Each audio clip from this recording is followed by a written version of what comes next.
Good morning. This is Christopher Gallo of CIC Services. Welcome to this morning's presentation of Don't Be Sifted as Wheat. A little backdrop. So just for today, I do prefer interactive presentations. So I ask, while you're listening, keep your computer or your phone on mute. But if you have a question, you don't have to wait till the end. Just unmute yourself and ask the question, and feel free to interrupt me, because I feel as if that's where people learn the most, is when they ask their question as soon as it comes up. So again, remain on mute, but when you're going to ask a question, unmute yourself and just interject. As I stated, I'm Christopher Gallo, Managing Director of CIC Services. Prior to joining CIC Services 15 months ago, I concluded a 35-year career with the Connecticut Insurance Department. And I tell people the one takeaway that I took from that 35-year career is the critical importance of sustainable liquidity and cash flow in any enterprise. I remember seeing AIG, the largest property and casualty insurance company in the world, would have gone bankrupt in a week had it not been for the federal bailout, because they were not liquid and they didn't have adequate cash flow. And in this new role, I'm excited because I'm able to show captives how to allow their businesses to not only survive, but to thrive in any economic environment. A little bit about CIC Services. We're a risk management consulting firm.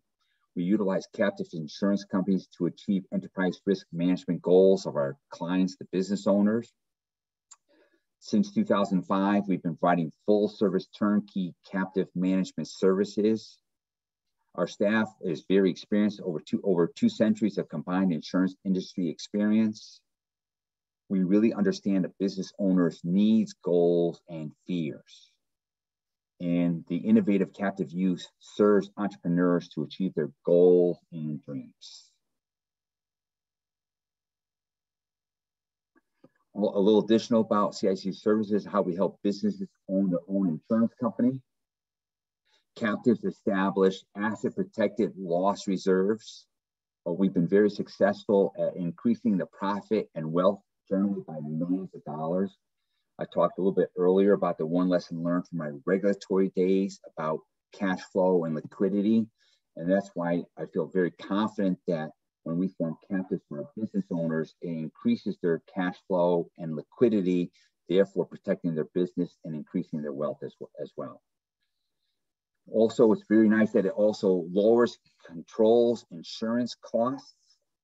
It gives you a vehicle where you can insure previously uninsured or underinsured risks, like COVID-19. We'll talk about a couple cases later on about COVID-19. And also benefit from insurance company tax treatment. These are all advantages of forming a captive insurance company. A little bit more about CIC Services. Our small, innovative 14-person firm sued the IRS. And in May of 2021, despite having 6 conservatives and 3 liberal Supreme Court justices, they ruled 9-0 in our favor. I informed people when I first was coming to CIC Services 15 months ago, people who knew about this pending case against this IRS, they said, "Chris, are you sure you're making the right move, move into this company?" So I said, I felt confident. I felt as if they had excellent corporate governance and a very innovative and well thought out company. And then later, when this ruling came out 9-0, those same people who are questioning my move to CIC Services, they said, "Boy, you really made a great decision moving to that company. They just beat the IRS 9-0. So I tell people, actually confirmed my belief in really what a good company CIC Services is. And then after that Supreme Court victory in September of 21, the U.S. District Court granted CIC Services an injunction against the IRS's unlawful notice of 2016-66. And you can read all about it. Both the Supreme Court case right here is with the links we put right there if you want to read all about the case. We also were awarded the Middle Market Captive Manager of the Year in 2021. A large part of that is due to that Supreme Court victory. We get many calls from business owners, captive managers, other industries thanking us for taking on the IRS for which we feel were onerous requirements. Page 9, what is a captive insurance company? It is a real insurance company with policies, policyholders, claims, reserves, surplus. It has to be licensed and domiciled in a jurisdiction. In this jurisdiction in the United States, there's like 40 states that a captive can be domiciled in. And there are also offshore countries that a captive can be domiciled in. It generally insures owner's risks, the business owner's own risks. So, but sometimes there are some situations where there could be third-party risk insured in the captive. There's new legislation now, which is called a pure captive for controlled, unaffiliated business, whereby a captive can write third-party business provided they can demonstrate to the domicile regulators that they really have extremely tight controls and know the business inside and out. We recently formed one of those pure controlled unaffiliated captives in 2021. Generally, the business owner owns both the business and the captive insurance company. The underwriting results inure to the business owner / owners. So captives really work well when companies have good risk mitigation strategies. A captive is not a candidate if they do not have good risk mitigation strategies. If they have very high loss ratios, then we tell them they're probably better off in the traditional market. But for those business owners, they really do take their business very seriously, have low loss ratios, and have seen that those low loss ratios inure to the traditional industry's bottom line, and they want to all of a sudden get that profit to come to their bottom line. They look to form a captive insurance company. Captives also have been around since the 50s and insures virtually every industry. I'll pause for any questions. No? Okay, I'll continue. What do captive insurance companies do? They work with or replace commercial insurance. Insure enterprise risk. I'll talk a little bit about that. There's enterprise risk. It's kind of like a risk that you have a difficult time getting coverage for in the traditional market. And I'll have a list of those types of enterprise risks a little later on in this presentation. It can insure warranties. Our company does a tremendous amount of business with companies with warranties. Warranty business traditionally has a very low loss ratio. I tell people all the time, you can go to Best Buy, buy a TV for $300. The salesman will sell it to you in a minute. But boy, does he really want to sell you that warranty for that TV, because that's like the biggest profit ratio. And the salesman will hound you for about a half an hour trying to get you to get by that warranty. So we've been very successful having companies insure warranties in their businesses. And we tell people all the time, even if you're not writing warranties, can you write warranties? We're working with HVAC companies right now, where we're working with them to say, listen, instead of just installing the HVAC system and giving them the standard warranty, you can offer them an extended warranty. And then we tell them how that would, but as a requirement to get that warranty, you have to have your HVAC system serviced every spring and every fall. So it provides a revenue stream for the servicing. The HVAC technician stays right on top of it. And like I stated, the warranty loss ratios are extremely low, 5–10%. So I call them actually profit ratios. Captives also issue performance bonds in the construction world, insure employee benefits and healthcare, and all the above.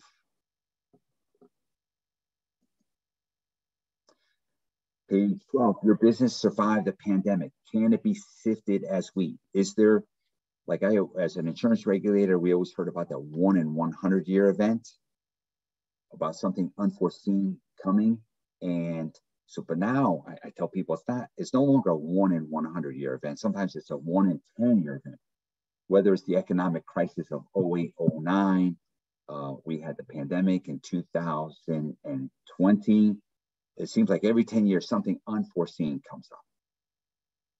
And captives is a way to protect yourself and your business from any unforeseen events. So some commonly uninsured risks, there's some pictures here, but they're basically legal risks, ransomware, regulatory fines, pandemic, business interruption, reputation, receivables. We'll talk a little bit about pandemic, business interruption. We'll talk about basically when you have your own captive insurance company, the policy language, since it's your own insurance company, is written to your advantage, where traditional insurance companies, they have policies that are always written to their advantage. They always look to not pay claims. I tell people that I read a story in 2021, I believe, or maybe 20. There was a couple who had a store, a merchandise store out in Portland, Oregon. And during one of the riots, they had a break-in and all the merchandise was stolen. At first, they were not concerned because they had theft insurance with the traditional insurance company. So they put in a claim, and lo and behold, the traditional insurance company denied the claim because while they did have insurance for protection for theft, there was exclusionary language which stated if the theft occurred during like an act of war or civil unrest or a riot, the insurance company was not liable to pay that claim. So they had to learn the hard way that insurance protection from the traditional market sometimes is not all what it's cracked up to be.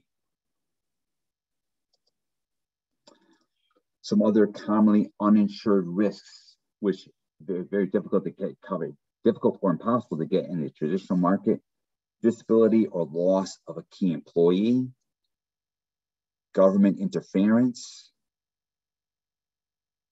civil unrest. I just talked about that couple out in Portland, Oregon, that rioting was all during that civil unrest. And I don't think any one of us thinks the civil unrest is behind us.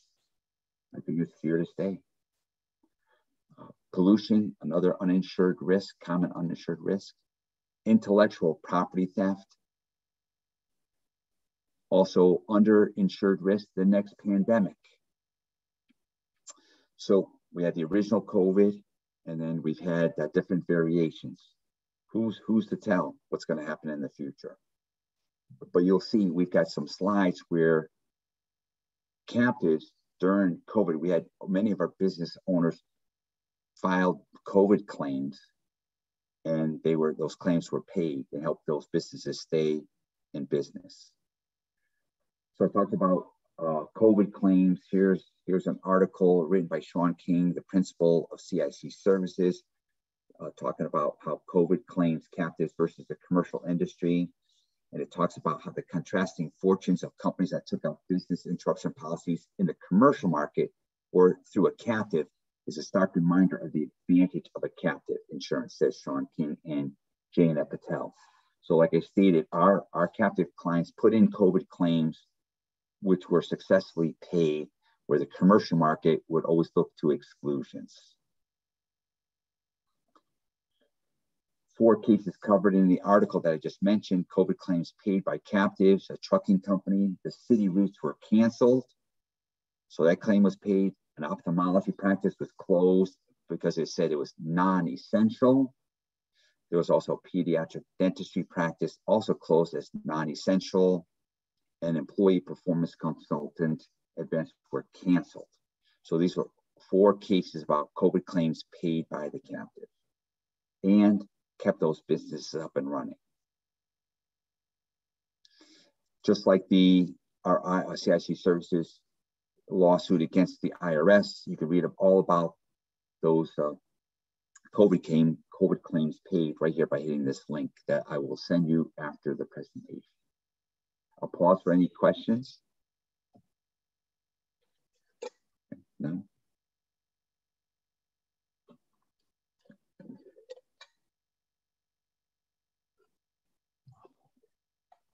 First, consider that unlike Fortune 1000 companies, small and mid-market businesses are fragile. They lack the credit capital market access of their Fortune 1000 brethren. Usually they're geographically concentrated, and they also have concentrated revenue streams. So these are all the more reasons, because of these not having the same clout as those Fortune 1000 companies. All the more reasons because of these three items here are reasons why small to mid-market businesses should form a captive. Second, consider that 40% of small businesses affected by a natural or human-caused disaster never reopen their doors. And one reason why only 30% of family-owned businesses survive into the second generation. We also talk about our captives, talk about the second generation. Captive, I tell people, is a financial weapon. Not only does it greatly enhance a company's risk mitigation strategies, because it's risk mitigation strategies and helps you build up wealth, helps you with your cash flow and liquidity. It's also a tool used when the business owner sometimes wants to transfer a business down to the next generation. So that captive can be a tool to aid that process as well.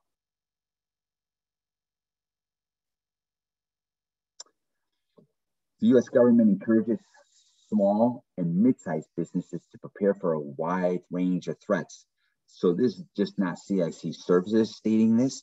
If you go to this ready.gov in 2015, they talked about, this page is taken from that page, talking about insuring for all these unforeseen risks.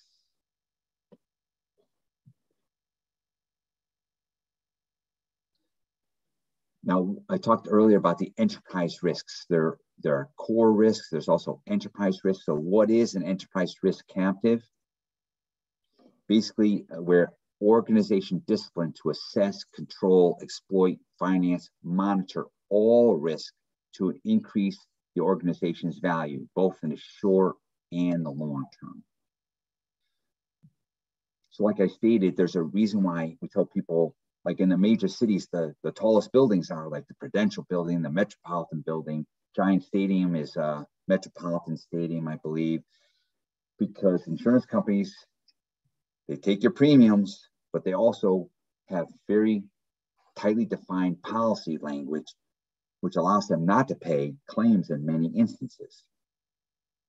So when a business owner also takes the risk mitigation strategy under his own roof by forming a captive insurance company, that profit that usually went to the traditional insurance companies is now staying in-house with the business owner.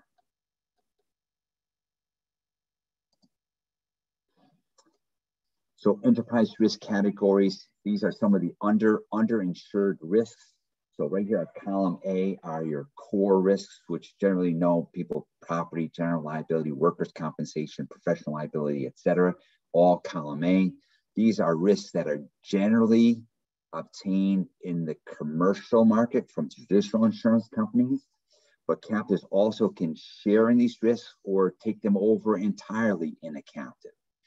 But the enterprise risks that I'm talking about, there's two sets. There are operational that are within a business here in column C, and there's enterprise risk, which we call strategic, that are based on the world economy that impacts the business. So we put a lot of these enterprise risks into our captives in conjunction with these core risks. So we really feel as if there's every risk, we feel as if we've got it covered by really looking at these enterprise risks. I'll pause for questions. And a quick sip of water.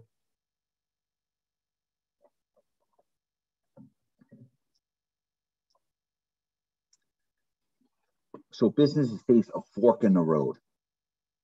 They can either insure their current or underinsured risks, or they don't insure the current and underinsured risks. So they either can or cannot. So if a business does not have commercial insurance policy claims, so they have commercial insurance policies but no claims, the premiums are a sunk cost. So the premiums that you send to the insurance companies, if you don't have any claims, the insurance company keeps that as a profit. On the other hand, if a business does not have captive insurance policy claims, so if they have a captive insurance company but no claims, the premiums are a sunk profit. That profit, it stays with the business owner. Rather than going to the traditional market on the slide before, the profit stays with the business owner. And that's what I talked about, how captives are a financial weapon. We help build business owners' wealth by putting strategic risks into their captive, profitable risks that with low loss ratios, where that profit inures to their bottom line.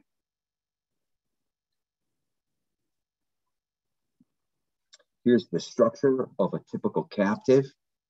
So the shareholder, the owner, will own his own business, and he will also own his wholly owned captive insurance company. And this will work if this is the XYZ business, their premiums and risk right here in this line right here will be insured, addressing risk shifting. So the IRS has a couple safe harbor clauses, which CIC Services is very keen on addressing. And one of those is risk shifting. So the risk is shifted, a risk of the insured business, and we shift it to the wholly owned captive. That addresses risk shifting. And you can see the shareholder or the ultimate business owner owns both the business and the captive insurance company. And I mentioned earlier that a captive is a real insurance company. There's policies that are issued to the business. They pay premiums in exchange for various lines of coverage issued to the business. Pause for any questions. So now reinsurance for small insurance companies. I just mentioned about some IRS safe harbor rulings. Another one is, in addition to risk shifting, is risk distribution. So the IRS has come out with rulings in some cases where maybe they say you have to share risk with 12 unaffiliated entities. So again, CIC Services has addressed this concern whereby we have participate in a reinsurance pool with like-minded business owners right here. There's about 120 captives in the pool. Here, in this case, here's the shareholder or the business owner. Here's this business where the insured risks are. The risks are then shifted to the wholly owned captive, and approximately 50% of these risks are then ceded to the risk pool, whereby all of these captives in the pool participate in this risk pool. Now, the risks in there are heterogeneous in terms of all different industries and across the nation. However, the mindset of the captive owners are homogenous. They're mainly business owners with excellent risk distribution strategies and very interested in protecting their business and also putting in safety measures where they will have really low claims. And I would say since inception, this reinsurance pool, I think, has a total loss ratio over the past 10 years of just about 7, 8, 9, 10% a year. So again, this addresses the IRS's safe harbor ruling of risk distribution. Pause for questions.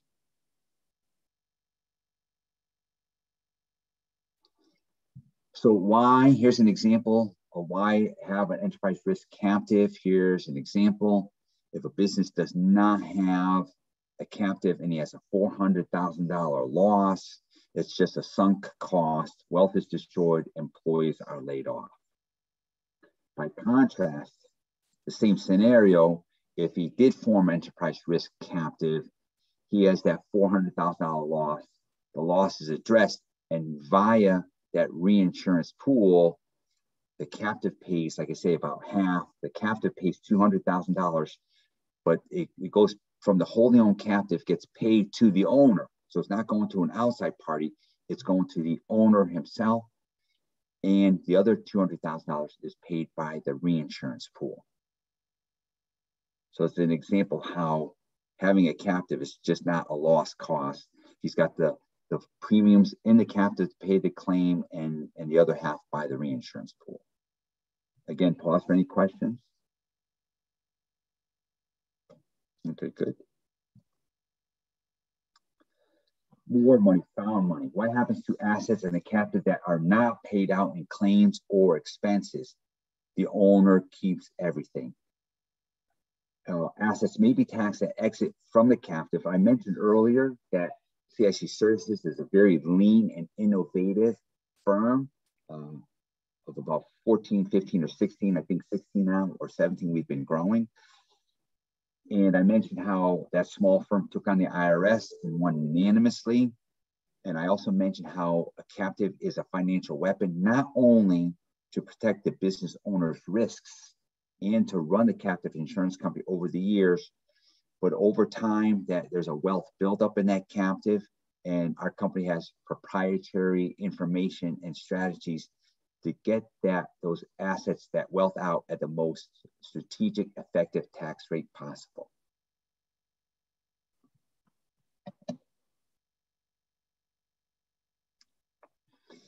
Taxation of captives. There's traditional captive insurance companies and small captive insurance companies. This is like a little overview. However, as captive managers, we always say, this is something you consult your CPA with, and you can determine which way to go, what IRS section you're going to elect, etc. But generally, there may be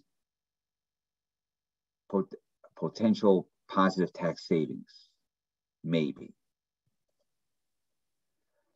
Enterprise risk captive insurance company. I showed you earlier that Excel spreadsheet which show the core risks. These are like some of the core risks right here. And in dark green right here are some of those enterprise risks.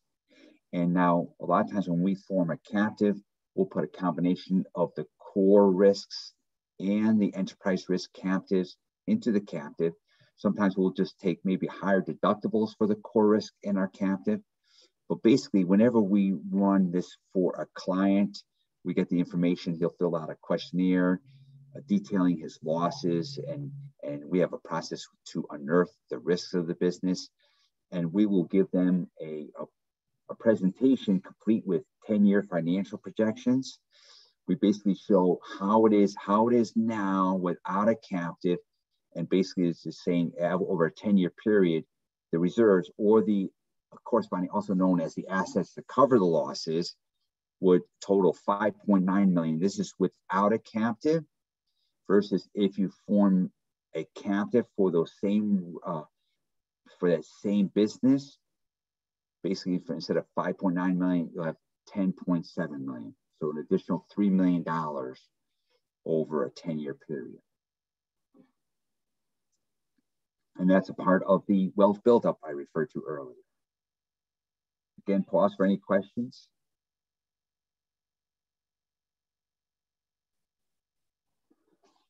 So EFC Benefits, survival, a stronger business model, improved risk management, improved cost controls, greater insurance profits, asset protection.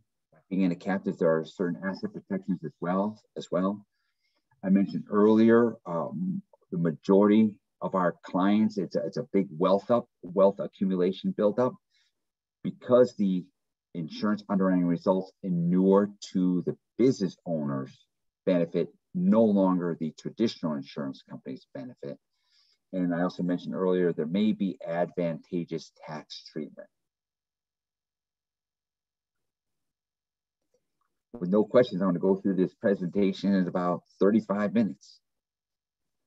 So the ERC benefits, we say avoid being sifted as wheat. So you get more insurance and more money. So we feel it's a win-win scenario. And the industry that we serve thinks as well, because our business continually grows by a 25% clip each year. More and more people. It's no longer, captives are no longer for the Fortune 1000 companies. It's like I say, it's legislation has changed over the years, and it's brought the advantages for the mid and small market business owners to take advantage of a captive. And that's why the captive industry is growing greatly. So if there are no additional questions, if you just send me an email to chris@CICServicesLLC.com, I can send you these slides. If I mentioned we were asking questions along the way. If there's no questions, the last few pages are certain disclosures, the mandatory disclosures.